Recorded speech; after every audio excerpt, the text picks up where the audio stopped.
In the mighty name of our Lord and Savior Jesus Christ. మన ప్రభువును ప్రియ రక్షకుడైన యేసుక్రీస్తు నామములో మీ అందరికీ శుభములు తెలియజేస్తాము. And wishing you happy resurrected day. మీ అందరికీ కూడా ప్రభు పునరుత్థాన దిన శుభాకాంక్షలు. The Lord has been risen. మన ప్రభువు తిరిగి లేచినాడు. And the words that he spoke after the resurrection also very powerful when we see into the word of God. దేవుని వాక్యంలో చూస్తున్నట్లయితే ప్రభు యేసుక్రీస్తు వారు పునరుత్థాన తర్వాత కూడా ఆయన పలికిన మాటలు ఎంతో శక్తివంతమైనవి. Jesus spoke how many words at the cross, on the cross? Yeah, those 7 words are meditated throughout the world on Good Friday. శుభ శుక్రవారం దినమున ప్రభు యేసుక్రీస్తు వారు సిలువ వేయబడినప్పుడు ఆయన 7 మాటలు పలుకుతా వచ్చిన సిలువ మీద. ఆ మాటలు ప్రతి శుభ శుక్రవారం రోజు మనం ధ్యానిస్తూ ఉంటాం. And the words that Jesus spoke after the resurrection also should be meditated. అలాగే ఎలా అయితే ప్రభు యేసుక్రీస్తు వారు 7 మాటలు మనము సిలువ పైన ధ్యానిస్తామో అలాగే ప్రభు యేసుక్రీస్తు వారు పునరుత్థాన తర్వాత కూడా ఆయన పలికిన మాటలు ధ్యానించడం కూడా అంతే ముఖ్యము. Let's turn our Bibles to John chapter 20 verse 21. రండి మన ధ్యానం కొరకై యోహాను సువార్త 20వ అధ్యాయము 21వ వచనాన్ని చూద్దాం. Please, we will read all together. అందరం కూడా కలిసి చదువుకుందాం. యోహాను సువార్త 20వ అధ్యాయం 21వ వచనం. John 20:21. యోహాను సువార్త 20వ అధ్యాయము 21వ వచనం. అందరం కూడా కలిసి చదువుకుందాం.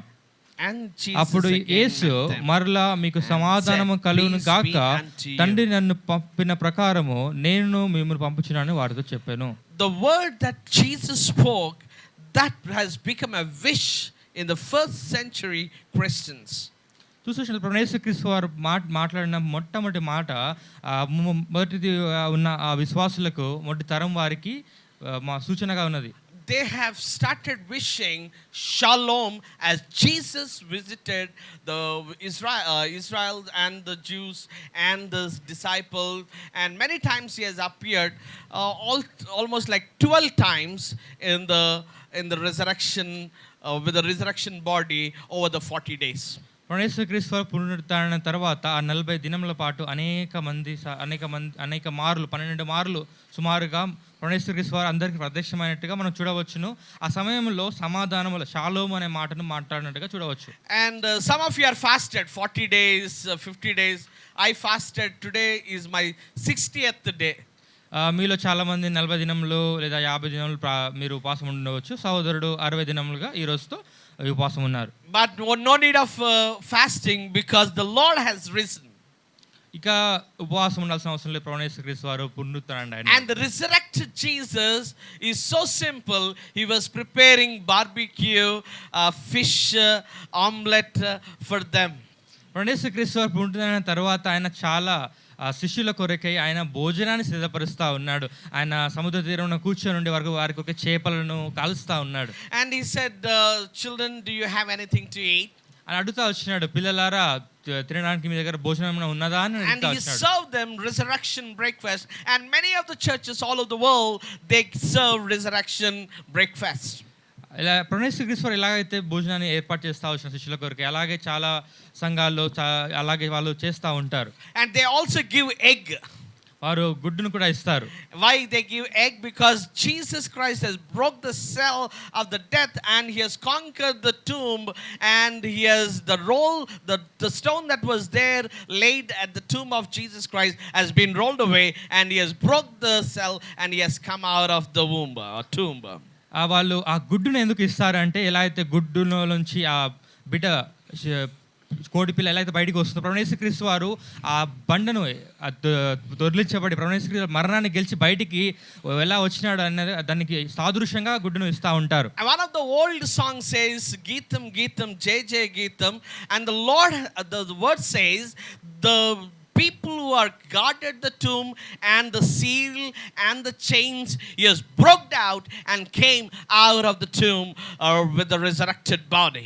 మనం ఆ తెలుగులో పాట పాడుతూ ఉంటాము, గీతం గీతం జయ జయ గీతం అని. అక్కడ చూసినట్లయితే అక్కడ ఆ బంధువులు అక్కడ సమాధి దగ్గర నిలబడతా వచ్చినారు. ఆ బండ మీద ముద్ర వేయబడతా వచ్చింది, సంఖ్యలతో బంధించబడతా వచ్చింది. వారు అక్కడ కాపలా ఉన్నారు. కానీ ప్రభువైన యేసుక్రీస్తు వారు పునరుత్థానం అయినప్పుడు ఆ సంఖ్యలన్నీ వేయబడతా వచ్చినాయి. ఆ బండ అక్కడ నుంచి తొలగింపబడతా వచ్చింది. The tomb cannot hold him because he is the powerful, the resurrected one. ప్రభువైన యేసుక్రీస్తు వాడు ఏదో శక్తిమంతుడైన పునరుత్థాన దేవుడు ఆ సమాధిను బంధించి ఉంచలేకపోయింది. And the resurrected body can enter even when the doors were closed, when the walls are there. ఆ పునరుత్థానమైన ఆ శరీరం అయితే ఏదైతే ఉందో అది ఎలాగైనా ఎక్కడికైనా వెళ్ళగలుగుతుంది. తలుపులు మూసి ఉన్నా కూడా ఆ శరీరం అనేది మహిమ శరీరము ఎక్కడి వరకు అక్కడికి వెళ్ళగలుగుతుంది. Jesus has risen indeed, so we will also be risen one day and having the glorious body as Jesus has. ప్రభువైన యేసుక్రీస్తు ఎలాగైతే మహిమ శరీరాన్ని పొందుకున్నా అనుచున్నారు, అలాగే మనము కూడా ప్రభువైన యేసుక్రీస్తు తిరిగి రెండో రాకడ వచ్చినప్పుడు మనం కూడా మహిమ శరీరం పొందుకొని ఉంటాం. Disciples were scared, they were fearful because of Jews. They might attack them, they may also kill them and torture them and put them into the cell. That's the reason they were always closed in a closed door. They were inside. ప్రభువైన యేసుక్రీస్తు సిలువ తర్వాత శిష్యులు ఎంత భయపడతా వచ్చినారు, ఎంత భయభ్రాంతులు గురై వారు ఒక చోట ఉండి తలుపులంతా మూసుకొని ఎంత భయంతో ఉన్నారు. మమ్మల్ని కూడా ఎక్కడ వాళ్ళు మమ్మల్ని కూడా బందీ చేస్తారేమో, మమ్మల్ని కూడా మాకు శిక్ష విధిస్తారేమో అని భయంతో ఉన్నారు. And Jesus came in the closed doors. అలా తలుపు వేయబడిన గదిలోని ప్రభువైన యేసుక్రీస్తు వారు ప్రవేశించినారు. And the first word he said to them is Shalom. ఆయన ప్రవేశించిన తర్వాత మొట్టమొదట పలికిన మాట సమాధానం కలుగును గాక. And the Muslims even today, the way they greet is Salam Alaikum, means Shalom to you, peace unto you. అలాగే సహోదరులు, మన ముస్లిం సహోదరులు ఒకరినొకరు వారు శుభాకాంక్షలు చెప్పుకున్నప్పుడు అస్సలాం అలైకుం అని అంటారు. దాని అర్థం ఇక్కడ నుంచి షాలోమ్ అనే పదం నుంచి కూడా వస్తుంది. Jesus greeted his disciples saying peace unto you. ప్రభువైన యేసుక్రీస్తు వారు తన శిష్యులతో చెప్తా వచ్చిన మాట ఏంటంటే మీకు సమాధానము కలుగునుగాక. Oh, there is chaos in the world, all over the world today. ఈ రోజును ఈ పరిస్థితుల్లో ఇప్పుడున్న కాలం చూస్తుంటే ప్రపంచం అంతా కూడా అల్లకల్లోలంగా ఉన్నది. There is no peace, there is war against country, nation after another nation. చూసినట్లయితే ఒక దేశం తర్వాత ఒక దేశం యుద్ధం మీద యుద్ధం జరుగుతూ ఉన్నది. ఎక్కడ కూడా సమాధానం అనేదే లేదు.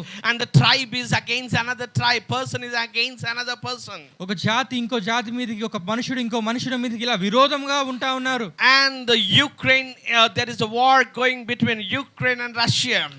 గత కాలంలో చూసినట్లయితే పోయిన సంవత్సరం చూసినట్లయితే రష్యా మరియు యుక్రెయిన్ మధ్య యుద్ధం జరుగుతూ వచ్చింది. And America and Iran. ఇప్పుడు చూసినట్లయితే అమెరికా మరియు ఇరాన్ మధ్య యుద్ధం జరుగుతూ ఉన్నది. And the war against Israel, many nations. అలాగే ఇజ్రాయెల్ ఇంకా వేరే దేశాలు కూడా ఈ యుద్ధంలో భాగం అవుతా ఉన్నాయి. And we have been seeing in Manipur, Houthis against Meiteis. చూసినట్లే Manipur ప్రాంతంలో కూడా ఆ జాతి వాళ్ళ మధ్య రెండు తెగల మధ్య యుద్ధం వారి కొట్లాట జరుగుతూ వచ్చినాయి. And the brothers are fighting, elders to the younger and youngers fighting against the elders. చూసినట్లయితే చిన్న వాళ్ళు పెద్దవాళ్ళతో, సహోదరుడు తన అన్నతో అలా కొట్లాడుతూ జగడంతో సమాధానం లేకుండా ఉన్నారు. And in the churches we see trust versus society versus trust, like the fightings and peaceless things are going on everywhere. అలాగే సంఘాల్లో కూడా ట్రస్ట్లని సొసైటీ నుంచి ఇలా విడిపోయి విభేదాలతో కొట్టుకుంటా ఉన్నారు. And we see wife and husband filing cases after cases, wanting divorce, and they don't have peace in their marital life. అలాగునే వివాహమైన ఒక భార్య భర్త కూడా సమాధానం లేక వారు విడిపోవడానికి ఎంతో ఇష్టపడతా ఉన్నారు. And sisters are fighting for the properties. సహోదరుల మధ్య ఆస్తిని గురించిన గొడవలు అవుతా ఉన్నాయి. Recently I was traveling, I was going towards Kukatpalli, and in between I have seen two bikers were fighting. నేను కూకట్పల్లి వైపు ప్రయాణం ఒక దినం వెళ్తా ఉన్నప్పుడు చూస్తూ వచ్చాను. ఇద్దరు బైక్ మీద వెళ్తున్న వ్యక్తులు ఒకరిదొకరు పోట్లాడుకుంటా ఉన్నారు. And when I observed why they were fighting, నేను అక్కడ చూసి ఎందుకు పోట్లాడుకుంటున్నారని నేను గమనించినప్పుడు one fellow was giving horn. ఒక వ్యక్తి తన బైక్ హార్న్ కొట్టినాడు. Continuously he was horning. ఒక ఎడతెగక కొడుతా ఉన్నాడు, హార్న్ పెడతా ఉన్నాడు. And the next person was getting irritated. దాన్ని బట్టి అతనికి ఎంతో కోపం వస్తా ఉంది, ఎందుకు ఇంతగా హార్న్ కొడుతున్నాడు అని. And he shouted something. ఏదో ఆ కోపంలో ఏదో మాట అనేసాడు. He said something. ఈ ఈ వ్యక్తి కూడా ఒక మాట అనేసాడు. And he took the helmet, he started fighting. ఆ హెల్మెట్ తీసుకుని అతను కొట్టడం వల్ల కొట్లాట జరుగుతా They were raging one another. ఒకరి మీద ఒకరు కొట్లాడుకుంటూ Wives are crying and the children were crying. పిల్లలు ఏడుస్తా ఉన్నారు, భార్యలు కూడా ఏడుస్తా ఉన్నారు. Oh, the bikers are fighting. ఆ బైక్ మీద వెళ్తున్న ఇద్దరు వ్యక్తులు పోట్లాడుకుంటా ఉన్నారు. So there is no peace everywhere, not on the roads, not in the institution, not in the families, not in the countries. Everywhere you see the peaceless things. ఎక్కడ చూసినా కానీ రోడ్ల మీద, సంఘంలో, సంస్థల్లో, భార్య కుటుంబాలలో ఎక్కడ కూడా సమాధానం అనేది లేదు.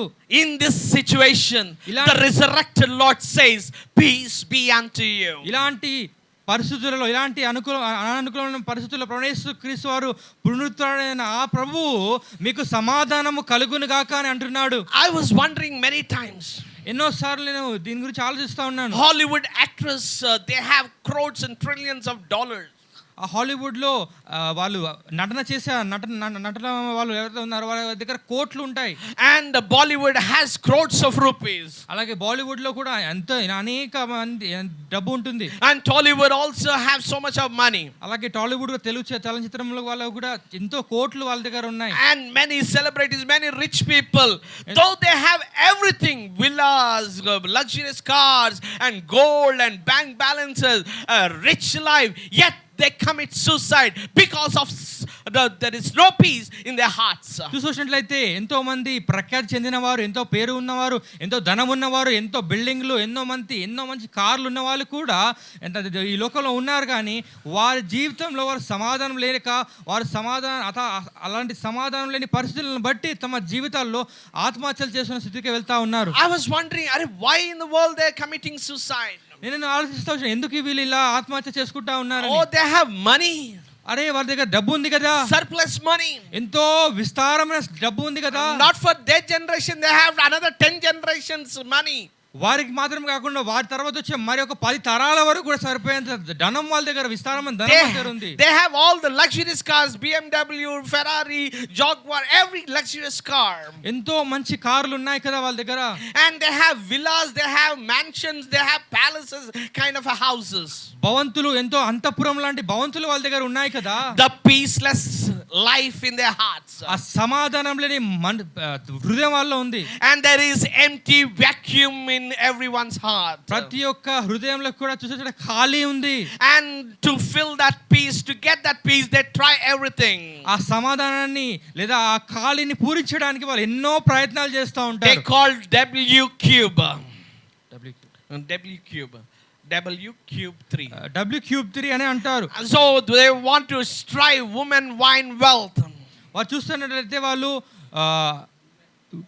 ఆడవారిని లేదా ధనాన్ని అలాగే మత్తును వాళ్ళు చూస్తూ ఉంటారు. But still they don't have peace. ఇలాంటివన్నీ కూడా మత్తును ఇలాగా తమ శరీరముల కొరకై వారు ఎన్నో సమాధానం కొరకు ఎన్ని ప్రయత్నాలు చేసినా కానీ తమ జీవితంలో సమాధానం పొందలేని వారుగా ఉన్నారు. That's the reason Jesus says these words. అందుకే సెలవుస్తున్నారు ఈ మాట. The resurrected Jesus words are powerful. పునరుత్థానుడైన ప్రభువైన యేసుక్రీస్తు వారి యొక్క శక్తివంతమైన ఈ మాటలు. What is the powerful words that Jesus said? ఆ శక్తివంతమైన ఆ మాటలు ఏంటి? Peace be unto you. మీకు సమాధానం కలుగును గాక. In your heart there will be peace. మీ హృదయంలో సమాధానం కలుగును గాక. In your families there will be peace. మీ కుటుంబాల్లో సమాధానం ఉండు గాక. In your churches there will be peace. మీ సంఘములలో సమాధానం ఉండు గాక. In the tribes there will be peace. మీ తెగలలో సమాధానం ఉండు గాక. In the nations there will be peace. దేశాల్లో సమాధానం ఉండు గాక. In the world there is no peace. ప్రపంచమంతా సమాధానం ఉండు గాక. The world where there is no peace. ప్రపంచమంతా సమాధానం లేని పరిస్థితులు ఉన్నాయి ఇప్పుడు. Jesus says, I will give my peace unto you. యేసుక్రీస్తు సెలవిస్తా ఉన్నాడు, నా సమాధానాన్ని మీకు అనుగ్రహిస్తున్నాను. John 14:27 says, యోహాను సువార్త 4వ అధ్యాయము 14:27 says, యోహాను సువార్త 14వ అధ్యాయం 27వ వచనంలో మాట రాయబడతా ఉంది. Those rich people celebrate this Hollywood, Bollywood, Tollywood. Those they who tried wine, wealth, women, they don't have peace in their hearts. చూసినట్లయితే ఈ లోకంలో ఉన్న నటనలో ఎంతో డబ్బు ఉన్న ప్రఖ్యాతిగాచిన వ్యక్తులు కూడా ఎన్నో ప్రయత్నాలు చేసినా కానీ వారు సమాధానం పొందలేని వారుగా ఉన్నారు. I used to wonder, why in this world they committing suicide? నేను ఎంతో ఆలోచన విభ్రాంతి చెందుతా వచ్చాను. ఎందుకు ఇలా వీళ్ళు చనిపోతా ఉన్నారు, ఎందుకు ఇలా ఆత్మహత్య చేసుకుంటా ఉన్నారు, And there is vacuum in their hearts. ఎందుకు వారి హృదయాల్లో ఖాళీగా ఉంది. One man of God says, his name is Pascal. Pascal అనే ఒక సహోదరుడు దేవుని సేవకుడు ఒక మాట చెప్తా వచ్చినాడు. There is God-shaped vacuum in everyone's heart. Only God can fill in it. దేవుని కూర్చిన ఆ ఖాళీ అక్కడ ఉంది, దేవుడు మాత్రమే దాన్ని పూరించగలడు. So people try to find peace. సమాధానాన్ని ప్రజలు వెతుకుతా ఉంటారు ఎక్కడ దొరుకుతుందా అని చెప్పి. And disciples are scared and worried and they don't have peace in their hearts. అలాగనే శిష్యులు కూడా తమ హృదయాల్లో కలవరపడి ఉన్నారు. And Jesus Christ is saying these words to people of disciples in those days. My peace I give unto you. Salam alaikum. Peace unto you. Shalom to you. చూసినట్లయితే 27వ వచనంలో శాంతి మీకు అనుగ్రహించి వెలుచున్నాను, నా శాంతిని మీకు అనుగ్రహించుచున్నాను. What does it mean? He says, when I give my peace unto you. ఈ మాట చెప్తా ఉన్నాడు, నా శాంతిని మీకు అనుగ్రహిస్తున్నాను. ఎందుకు ఈ మాట చెప్తున్నాడు? My peace, what is that means? He says, my peace I give unto you. నా సమాధానమే మీకు ఇస్తున్నానని చెప్తున్నాడు అంటే ఎందుకు ఆ మాట చెప్తున్నాడు? What is the difference between the world's peace and my peace? లోకంలో ఉన్న శాంతి సమాధానానికి ప్రభువు యేసుక్రీస్తు వారు ఇచ్చే సమాధానానికి శాంతికి ఆ వ్యత్యాసం ఏముంది? In the wife and husband's case, ఒకవేళ ఒక భార్య భర్త గురించి చూసినట్లయితే, if you bring one necklace, there will be a time being peace in that family. ఒకవేళ ఆ భర్త భార్య కొరకై ఒక నెక్లెస్ తీసుకొచ్చినట్లయితే కొంత సమయం పాటు సమాధానం ఉంటుంది. In the brothers, if you find the property settlement amicably, then you will have little peace. ఒక ఇద్దరు సహోదరుల మధ్యలో ఆస్తిని గురించి ఏదైనా గొడవ ఉన్నట్లయితే కొంత సమయం పాటు వారు మంచిగా ఉండవచ్చు. In the countries, if they have anything agreeable, then they have peace. ఒకవేళ ఇరు దేశాల మధ్యలో వారు యుద్ధం జరుగుతున్నప్పుడు కొంత సమయం వారు సమాధాన పడవచ్చు. But when you have everything and wanted to commit suicide, కానీ నీ జీవితం అన్ని ఉండి కూడా నువ్వు ఆత్మహత్య చేసుకోవాలనుకుంటున్నావంటే, that's the reason Jesus says, my peace I give unto you. అందుకే యేసుక్రీస్తు చెప్తా ఉన్నారు, నా సమాధానాన్ని మీకు అనుగ్రహిస్తా ఉన్నాను. That means whatever goes in the world, ఈ లోకంలో ఏది జరిగినా కానీ nothing will harm you. ఏది కూడా నిన్ను హాని చేయదు. Peace means nothing broken, nothing missing. సమాధానముగా ఏది కూడా విరోబడనిది, ఏది కూడా నష్టం కానిది. Shalom means nothing missing, nothing broken. ఏది కూడా విడబడింది, ఏది కూడా ఎడబాయింది. Whenever anything problem comes, you immediately say shalom. ఇలాంటి పరిస్థితి వచ్చినా, మీ జీవితంలో ఎలాంటి పరిస్థితి వచ్చినా కూడా షాలోము సమాధానం అనే పాటను నువ్వు మాట్లాడవచ్చు. Immediately you say nothing missing, nothing broken. ఏది కూడా విడబడింది, ఏది కూడా ఎడబాయింది. Romans 8:28 says all things work together for good to those who love God. రోమా పత్రిక 8వ అధ్యాయం 12వ వచనంలో మాట రాయబడతా వచ్చింది. Yesterday we were going to Medchel to project the Passion of Christ. మేము నిన్నటి దినంన సాయంకాలంన మేడ్చల్ ప్రాంతంలో ప్యాషన్ ఆఫ్ క్రైస్ట్ సినిమా చలనచిత్రాన్ని చూపించడానికి వెళ్ళాం. So brother Joseph was there and Samuel was there, I was there, and he showed me one video.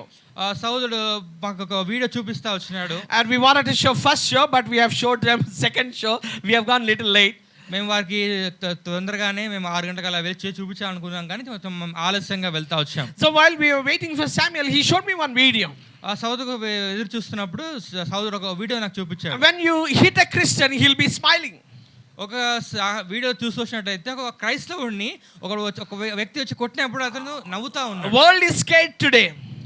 లోకమంతా కూడా భయభ్రాంతులతో ఉంది. You take all of his, is still smiling. కానీ క్రైస్తవుని దగ్గర నుంచి నువ్వు ఎంత లాక్కున్నా అన్ని తీసుకున్నా కూడా అతను అప్పటికి కూడా నవ్వుతా ఉన్నాడు. You hit him, he will keep smiling. అతను నువ్వు కొట్టు, ఆయన అతను సమానంతో నవ్వుతా ఉన్నాడు. With the axe you are trying to cut him, still he smiles. ఒక కత్తిని తీసుకొని అతను నువ్వు కోసినా కూడా, మధ్య నుంచి కోసినా కూడా అతను నవ్వుతా ఉన్నాడు. So the world is scared of a Christian. క్రైస్తవులను చూసినప్పుడు ఈ లోకం భయభ్రాంతులతో గురి అవుతా ఉంది. The 7 words on the cross are so important. ఆ శిలువపై పడికిన ఆ 7 మాటలు ఏవైతే ఉన్నాయో చాలా ప్రాముఖ్యమైనవి. And the resurrected words of Jesus Christ are much more powerful. అలాగునే ప్రభువు యేసుక్రీస్తు వారు పునరుత్థానం తర్వాత కూడా ఆయన పలికిన మాటలు కూడా ఎంతో శక్తివంతమైనవి. What is he saying this day, on the resurrection day, on the Easter day today. ఈ ఈస్టర్ దినమున ఈ పునరుత్థాన దినమున ప్రభువైన యేసుక్రీస్తు వారు సెలవిస్తున్న మాట ఏంటి? Shalom unto you. మీకు సమాధానం కలుగును గాక. Peace be unto you. మీకు సమాధానం కలుగును గాక. Salam alaikum. శాంతి మీకు కలుగును గాక. Why? He's saying to the Ukraine and to the Russia, peace be unto you. Ukraine రష్యాకు చెప్తా ఉన్నాడు మీకు సమాధానం కలుగును గాక. And to the Israel and the neighboring countries he's saying peace be unto you. Israel దేశానికి అలాగే ఇరుపక్కల ఉన్న దేశాలన్నిటికీ కూడా చెప్తా ఉన్నాడు మీకు సమాధానం కలుగును గాక. America and Iran is saying peace be unto you. అమెరికాకు మరియు ఇరాన్ కు చెప్తా ఉన్నాడు మీకు సమాధానం కలుగును గాక. In the churches with trust versus societies, peace be unto you. సంఘంలో ట్రస్ట్ అనే సొసైటీ అని మీరు కొట్లాడుతూ ఉన్నారు మీకు సమాధానం కలుగును గాక. In the families, brothers and sisters are fighting for the property, peace be unto you. కుటుంబాల్లో సోదరుల మధ్య ఉన్న వివాదాలను బట్టి వాటిని బట్టి కూడా దేవుడు చెప్తున్నాడు మీకు సమాధానం కలుగును గాక. Wife and husband, he is saying peace be unto you. భార్య భర్తల మధ్య కూడా సమాధానం కలుగును గాక. And within you don't have a peace, he is saying peace be unto you. వ్యక్తిగతంగా నీకు సమాధానం లేదు కదా, ప్రభువైన యేసుక్రీస్తు చెప్తా ఉన్నాడు నీకు సమాధానం కలుగును గాక. Can you say thank you Lord for giving me peace in my life? నీ జీవితంలో నువ్వు ఇప్పుడు చెప్పగలవా ప్రభువా నా జీవితంలో నువ్వు సమాధానం ఇచ్చినందుకు నాకు వందనాలని? Can you worship the Lord saying thank you Lord, the peace that you have given is the peace that ultimate. ప్రభువా నిత్యమైన సమాధానం నువ్వు నాకు ఇచ్చినందుకు వందనములని నీ నోరు తెరిచి ప్రభువుని నువ్వు ఆరాధించగలవా? Will you say Lord I worship you, the peace that you gave me, not as the world gives? ప్రభువా లోకం ఇచ్చినటువంటి సమాధానం కాక దేవా నువ్వు ఇచ్చిన నిత్య సమాధానాన్ని బట్టి నేను స్తుతిస్తున్నానని నువ్వు నోరు తెరిచి ప్రభువుని ఆరాధించలేవా? Shall we enter into the worship? రండి మనం ప్రభువుని ఆరాధించలో ప్రవేశిస్తాం. Shall we close our eyes? మన కళ్ళు మూసుకొని Can you say thank you Lord for the shalom? దేవా మీరు ఇచ్చిన సమాధానాన్ని బట్టి వందనాలు. Thank you Lord, the resurrected Lord's words, the powerful word, that peace be unto me. ప్రభువా మీ పునరుత్థానమైన ప్రభువు పలికిన ఈ మాటల్లో సమాధానం మీకు కలుగును గాక ఈ మాటను బట్టి వందనాలు. Thank you the peace that you have given within me that goes out of me. దేవా నాలో వచ్చిన నా వ్యక్తిగతంగా నా జీవితంలో వచ్చిన నాలో నుంచి ప్రవహిస్తున్న సమాధానం కొరకు నీకు వందనాలు. The peace that passeth all understanding. ప్రభువా ఈ సమాధానం బట్టి అన్ని పరిస్థితులు అనుకూలమవుతున్నందుకు వందనాలు. I worship you. దీన్ని బట్టి నేను స్తుతిస్తా ఉన్నాను. Let's worship the Lord. One brother can start worshiping the Lord. రండి మన సోదరులు సోదరి వ్యక్తిగతంగా one brother one sister can worship the Lord. సోదరులు సోదరి వ్యక్తిగతంగా ప్రభువుని ఆరాధించలో ప్రవేశిస్తాం.